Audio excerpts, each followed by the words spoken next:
Assalamualaikum warahmatullahi wabarakatuh. Bismillahirrahmanirrahim. Alhamdulillahirabbil alamin. Assalatu wassalamu ala asrofil anbiya wal mursalin sayyidina wa maulana Muhammadin wa ala alihi washabihi ajmain. Yang saya hormati Bapak Muhammad Hablul Haq selaku guru pengampuh psikologi pendidikan dan teman-teman yang berbahagia. Pertama-tama marilah kita panjatkan puja dan puji syukur atas kehadirat Allah Subhanahu wa taala yang telah melimpahkan rahmatnya kepada kita semua. Dua kalinya sholawat serta salam tetap tercurah limpahkan kepada junjungan kita Nabi Agung Nabi Muhammad SAW.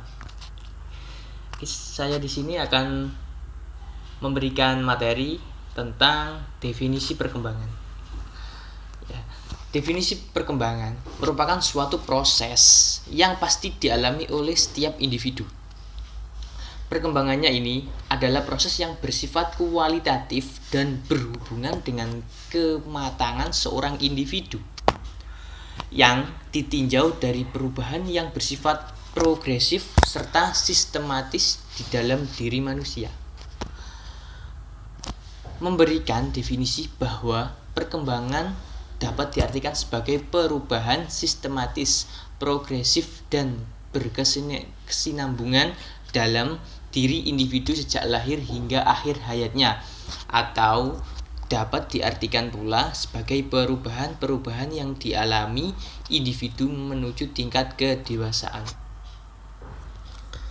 Nah, perkembangan juga dapat diartikan sebagai proses yang berlangsung sejak konsepsi lahir dan sesudahnya, di mana badan, otak, kemampuan, dan tingkah laku pada masa usia dini, anak-anak, dan dewasa menjadi lebih kompleks dan berlanjut dengan kematangan sepanjang hidup.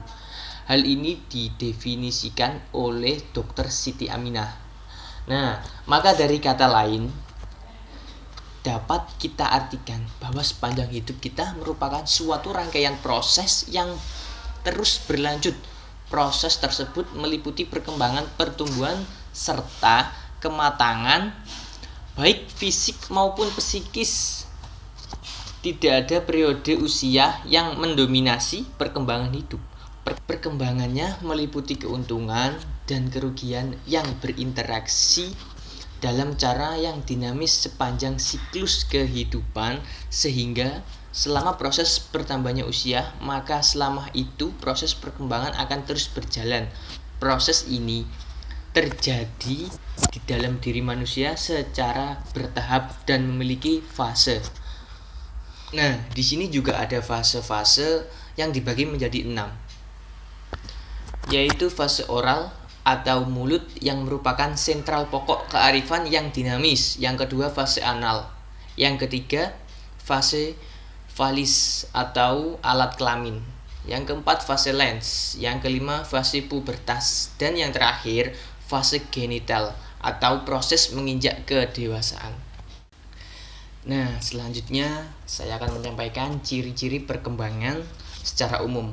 Yang pertama yaitu terjadinya perubahan dalam aspek fisik, pertumbuhan berat badan dan organ tubuh. Yang kedua, terjadinya perubahan dalam proporsi aspek fisik, proporsi tubuh anak berubah sesuai dengan fase perkembangannya. Yang ketiga, lenyapnya tanda-tanda yang tangan, tanda fisik, lenyapnya kelenjar timus. Yang terakhir, diperolehnya tanda-tanda yang baru, tanda-tanda fisik, pergantian gigi, dan karakter. Nah, yang selanjutnya ada faktor-faktor yang mempengaruhi perkembangan. Yang pertama yaitu faktor intelligence, yaitu merupakan faktor yang terpenting. Kecerdasan yang tinggi disertai oleh perkembangan yang cepat. Sebaliknya, jika kecerdasan rendah, maka anak akan terbelakang dalam pertumbuhan dan perkembangannya. Berdasarkan penelitian Matt Tidy, telah dibuktikan adanya pengaruh inteligensi terhadap tempo perkembangan anak, terutama dalam perkembangan berjalan dan bicara. Yang kedua, seks. Ya, perbedaan perkembangannya antara kedua jenis seks tidak nampak jelas. Yang nyata kelihatannya adalah kecepatan dalam pertumbuhan jasmania. Pada waktu lahir, anak laki-laki lebih besar dari perempuan, tetapi anak perempuan lebih cepat perkembangannya dan lebih cepat pula dalam mencapai kedewasaannya dibandingkan anak laki-laki. Anak perempuan pada umumnya lebih cepat mencapai kematangan seksnya, kira-kira 1 atau 2 tahun lebih awal, dan psikisnya juga nampak lebih cepat besar daripada anak laki-laki. Oke, yang selanjutnya yaitu kelenjar-kelenjar. Hasil penelitian di lapangan indoktrinologi kelenjar buntu menunjukkan adanya peranan penting dari sementara kelenjar-kelenjar buntu ini dalam pertumbuhan jasmani dan rohani, dan jelas mempengaruhinya terhadap perkembangan anak sebelum dan sesudah dilahirkan.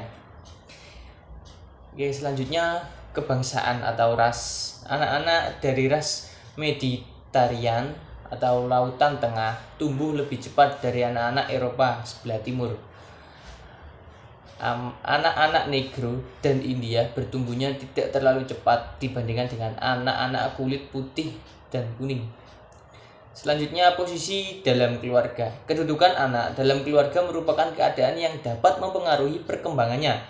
Anak kedua, ketiga, dan sebagainya pada umumnya perkembangannya lebih cepat dari anak yang pertama. Anak bungsu biasanya karena dimanja perkembangannya lebih lambat. Dalam hal ini, anak tunggal biasanya berkembangnya mentalitasnya cepat karena mempengaruhi pergaulan dengan orang-orang yang lebih besar. Ya, selanjutnya makanan. Nah, makanan pada tiap usia, terutama pada usia yang sangat muda, makanan merupakan faktor yang penting peranan dalam pertumbuhan dan perkembangan. Bukan saja makanannya, tetapi isinya ya yang cukup banyak mengandung gizi yang terdiri dari pembagi vitamin. Kekurangan gizi vitamin dapat menyebabkan gigi runtuh, vitamin kulit, dan lain-lain penyakitnya. Ya, selanjutnya luka dan penyakit. Luka dan penyakit ini jelas mempengaruhinya kepada perkembangan, meskipun terkadang hanya sedikit dan hanya menyangkut perkembangan fisik saja. Nah, yang selanjutnya kultur atau budaya. Nah, penyelidikan Dennis di kalangan orang-orang Amerika dan India menunjukkan bahwa sifat pertumbuhan anak bayi dari kedua macam kultur adalah sama. Ini menguatkan pendapat bahwa sifat-sifat anak bayi itu adalah universal, dan bahwa budaya lah yang kemudian merubah sejumlah dasar-dasar tingkah laku anak dalam proses perkembangannya. Yang termasuk faktor budaya di sini, selain budaya masyarakat, juga di dalamnya termasuk pendidikan, agama, dan lain-lain. Oke, terima kasih. Itu tadi penjelasan dari saya. Selanjutnya, saya Putri Kurniasari akan melanjutkan materi mengenai periodisasi dan ciri perkembangannya. Apa sih periodisasi itu? Periodisasi adalah penggambaran perkembangan anak dalam periode-periode atau fase-fase tertentu. Dapat juga diartikan dengan pembabakan waktu yang berurutan sesuai dengan waktu kejadian. Tujuannya untuk mempermudah memahami perkembangan anak. Ya, meskipun diakui masing-masing anak mengalami masa perkembangan yang berbeda satu sama lain. Walaupun perkembangan berlangsung secara berkesinambungan, terdapat bukti bahwa berbagai usia ciri bawaan tertentu lebih menonjol daripada yang lain, karena perkembangannya yang lebih cepat. Dengan mengetahui periode-periode tertentu, maka seseorang akan mudah mengetahui bahkan meramalkan sifat-sifat dan kecenderungan anak dalam masa perkembangannya. Tanpa periodisasi pun, kita tidak bisa menyebutkan istilah bayi, anak kecil, kanak-kanak, remaja, maupun lansia. Jelas di sini bahwa dari segi teknis operasional, maka periodisasi perkembangan ini tidak mungkin dihindarkan. Walaupun perpindahan dari satu periode ke periode lainnya terjadi secara tiba-tiba, melainkan terjadi sedikit demi sedikit. Menurut Kretschmer, periodisasi perkembangan terbagi menjadi 4 periode. Yang pertama, umur 0-3 tahun, seorang anak akan terlihat pendek gemuk. Yang kedua, umur 3-7 tahun, seorang anak akan terlihat langsing. Yang ketiga, umur 7-13 tahun, seseorang anak akan kembali terlihat pendek gemuk. Yang terakhir, umur 13-20 tahun, seorang anak terlihat langsing kembali. Untuk menghasilkan kerangka yang memuaskan, periodisasi perkembangan ini juga telah dilakukan penelitian oleh para ahli. Dari hasil penelitian tersebut, akhirnya diketahui bahwa ternyata dasar yang digunakan untuk mengadakan periodisasi perkembangan berbeda-beda antara seseorang dengan ahli yang lain. Tetapi, secara garis besarnya, periode ini ada 3 macam, yaitu periodisasi biologis, periodisasi didaktis, dan periodisasi psikologis. Yang pertama, periodisasi perkembangan biologis. Berdasarkan biologis, periodisasi yang pembahasannya berdasarkan pada kondisi atau proses pertumbuhan biologis anak. Para ahli kejiwaan mendasarkan pembahasannya pada kondisi atau proses pertumbuhan biologis anak. Yang kedua yaitu periodisasi perkembangan didaktis. Maksudnya adalah pembagian periode perkembangan atas dasar klasifikasi waktu, materi, dan cara pendidikan untuk anak-anak pada masa tertentu. Periodisasi didaktis disusun dalam kaitan dengan usaha pendidikan. Yang dimaksudkan tinjauan ini adalah dari segi keperluan atau materi atau kiranya yang tepat diberikan anak didik pada masa-masa tertentu, serta memikirkan tentang kemungkinan metode yang paling efektif untuk diterapkan di dalam mengajar atau mendidik anak pada masa tersebut. Yang ketiga yaitu periodisasi psikologis. Maksudnya di sini adalah pembagian masa perkembangan atas dasar keadaan dan ciri-ciri khas kejiwaan anak pada periode tertentu. Pada pembagian ini, para ahli membahas gejala perkembangan jiwa anak, berorientasi dari sudut pandang psikologis. Mereka tidak lagi mendasarkan pada sudut pandang biologis ataupun didaktis lagi. Materi selanjutnya adalah ciri-ciri perkembangan. Ciri-ciri perkembangan di sini dapat digolongkan menjadi 5, yaitu ciri-ciri perkembangan pada periode pranatal hingga pada periode dewasa. Yang pertama, kita akan membahas tentang ciri-ciri perkembangan pada periode pranatal. Fase pranatal adalah periode dari pembuahan hingga kelahiran. Merupakan masa pertumbuhan dari satu sel tunggal menjadi organisme yang sempurna dengan kemampuan otak dan perilaku yang dihasilkan lebih kurang dalam periode 9 bulan. Perkembangan pranatal umumnya dibagi ke dalam 3 periode utama, yaitu periode germinal atau zigot, embrionik, dan fetus atau janin. Nah, yang dimaksud pranatal di sini mungkin lebih ke tahap pembuahan hingga pada janin, terbentuknya janin, dan untuk makanan lebih menumpang ke ibu, gitu ya. Selanjutnya kita akan membahas tentang ciri-ciri perkembangan pada periode natal. Seorang anak dilahirkan dalam keadaan dan membutuhkan orang yang menjaganya sehingga tumbuh menjadi besar. Pada hari-hari pertama kehidupannya, perkembangan berlangsung dengan cepat. Namun, semakin tambah umur, secara bertahap kecepatan perkembangannya tambah tenang dan mapan sebelum masa pubertas. Yang dimaksud periode natal ini pada kisaran setelah lahir sampai umur 3 tahun. Jadi bayi, balita, atau ya bayi sama balita. Nah, di sini bayi sama balita itu mempunyai ciri-ciri perkembangan fisik dan motorik, yaitu gigi, refleks, gerakan atau aktivitas bayi, pola tidur bayi. Dan ciri-ciri perkembangan kognitif yaitu perkembangan persepsi, perkembangan konsep. Dan ciri-ciri perkembangan sosial emosional pada bayi atau balita yaitu emosi bayi, tangisan, senyuman bayi. Selanjutnya yaitu kita membahas tentang ciri-ciri perkembangan sosial pada masa kanak-kanak. Kanak-kanak masih dengan bimbingan orang tua dan sosialnya itu masih awal, jadi butuh kerjasama, ada mungkin persaingan, meniru, ketergantungan, sikap ramah, ya seperti itu. Selanjutnya yaitu ciri-ciri perkembangan sosial remaja. Remaja adalah tingkat perkembangan anak yang telah mencapai jenjang menjelang dewasa.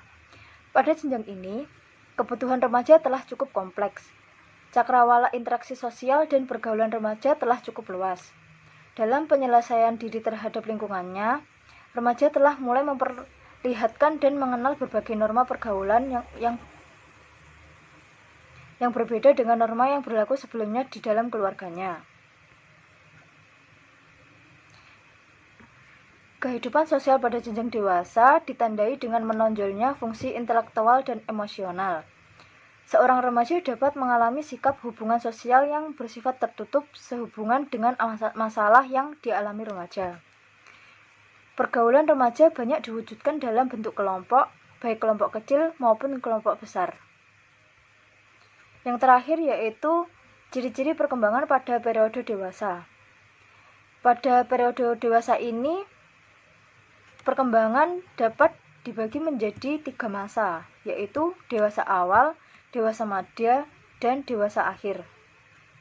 Adapun dewasa awal yaitu masa dewasa atau satu tahap yang dianggap kritikal selepas alam masa remaja yang berumur 20-30-an. Pada masa ini, seseorang akan menghadapi dilema antara pekerjaan dan keluarga. Yang kedua yaitu dewasa madya. Dewasa madya adalah masa peralihan dewasa yang berawal dari masa dewasa muda yang berusia 40-65 tahun. Pada masa dewasa madya, ada aspek-aspek tertentu yang berkembang secara normal, aspek-aspek lainnya berjalan lambat atau berhenti. Yang ketiga yaitu dewasa akhir. Masa dewasa lanjut usia merupakan masa lanjutan atau masa dewasa akhir, yaitu umur 60 ke atas. Perlu memperhatikan khusus bagi orang tuanya yang sudah menginjak lansia dan anaknya yang butuh dukungan untuk menjadi seorang dewasa yang bertanggung jawab. Assalamualaikum warahmatullahi wabarakatuh. Perkenalkan, nama saya Nokterisa. Di sini saya akan menjelaskan tentang perkembangan menurut perspektif Islam. Proses perkembangan psikologi manusia adalah pola yang kompleks karena merupakan hasil dari beberapa proses, yaitu proses biologis, kognitif, dan sosio-emosional. Proses biologis adalah perubahan dalam tubuh manusia atau genetik memainkan peran penting dalam hal ini.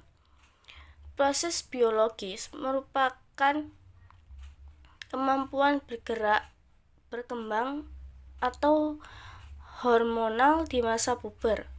Di samping pola perkembangan psikologi berdasarkan proses di atas, perkembangan psikologi manusia juga dapat dideskripsikan berdasarkan periodisasinya. Ciri inilah yang biasanya menjadi ruang lingkup pembahasan perkembangan psikologi manusia, seperti rasa gelisah, senang, egois, membantah, agresif, mandiri, percayaan diri, dan lainnya. Psikologi Islam juga membahas beberapa aspek perkembangan manusia yang meliputi aspek perkembangan fisik, kognitif, emosional, sosial, dan moral. Sekian dari saya. Jika ada salah kata, mohon maaf. Wassalamualaikum warahmatullahi wabarakatuh. Baiklah, itu tadi presentasi dari kelompok kami. Apabila ada salah kata, kurang lebihnya kami mohon maaf. Wallahu muwaffiq ila aqwamit thoriq. Assalamualaikum warahmatullahi wabarakatuh.